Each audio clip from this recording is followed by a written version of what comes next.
بسم اللہ والصلاۃ والسلام علی رسول اللہ، اما بعد۔ محترم سامعین کرام، آج کا ہمارا درس سورۃ یاسین کی فضیلت سے متعلق ہے، جو ایک ایسا سورت ہے جس کے پڑھنے سے دلوں کو سکون ملتا ہے، دلوں کو اطمینان ملتا ہے، ذہنی سکون بندے کو حاصل ہو جاتی ہے، اللہ جل شانہ کے رحمتوں کا نزول ہوتا ہے۔ سورہ یاسین وہ سورت ہے جس کو رسول اللہ صلی اللہ علیہ وسلم نے قرآن کریم کا دل فرمایا ہے کہ ان لکل شیء قلبا وقلب القرآن الیاسین، کہ ہر چیز کا ایک دل ہوتا ہے اور قرآن کریم کا دل جو ہے وہ سورہ یاسین ہے۔ اسی طرح سورہ یاسین کی فضیلت کے بارے میں رسول اللہ صلی اللہ علیہ وسلم نے یہ بھی فرمایا تھا کہ من قرأ یاسین فی لیلۃ ابتغاء وجہ اللہ غفر لہ،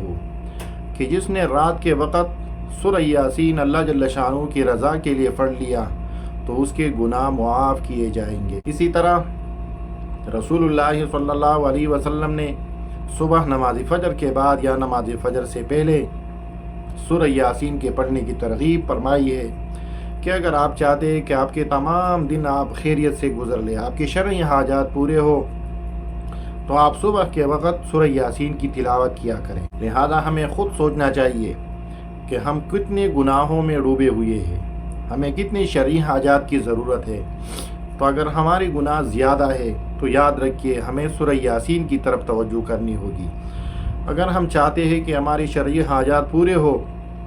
تو صبح کے وقت نماز فجر سے پہلے یا نماز فجر کے بعد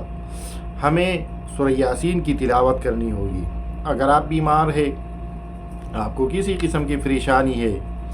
آپ کو کوئی اور مسئلہ ہے،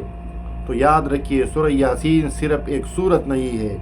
بلکہ یہ مومن کے لیے سکون ہے، یہ مومن کے لیے امید ہے، اور یہ مومن کے لیے رحمت کا پیغام ہے۔ یاد رکھیے خصوصی طور پر صبح کے وقت نماز فجر سے پہلے یا نماز فجر کے بعد اور رات کو سونے سے پہلے آپ سورہ یاسین کی تلاوت کریں۔ تو جب ان دو اوقات میں آپ سورہ یاسین کی تلاوت کریں گے تو آپ کو ایک روحانی طاقت اور قلبی اطمینان حاصل ہوگا، اور یہ آپ کے لیے سکون اور اطمینان کا ایک ذریعہ بنے گا۔ اگر آپ بھی سورہ یاسین سے محبت کرتے ہیں، آپ چاہتے ہیں کہ ہمارے دلوں کو سکون حاصل ہو، آپ چاہتے ہیں کہ ہمارے مریضوں کو اللہ جل شانہ شفا عطا فرما دے، آپ چاہتے ہیں کہ ہمارے مشکلات حل ہو، آپ چاہتے ہیں کہ ہمارا آخرت جو ہے وہ روشن ہو اور ہمارے گناہ اللہ جل شانہ معاف فرما دے، تو سورہ یاسین کو اپنی زندگی کا معمول بنا دے اور کمنٹ میں لکھ کے کہ انشاءاللہ آج سے ہم سورہ یاسین کو دن میں کم از کم 2 بار نہیں تو 1 بار ضرور تلاوت کریں گے۔ اللہ جل شانہ ہمیں ان باتوں پر عمل کی توفیق عطا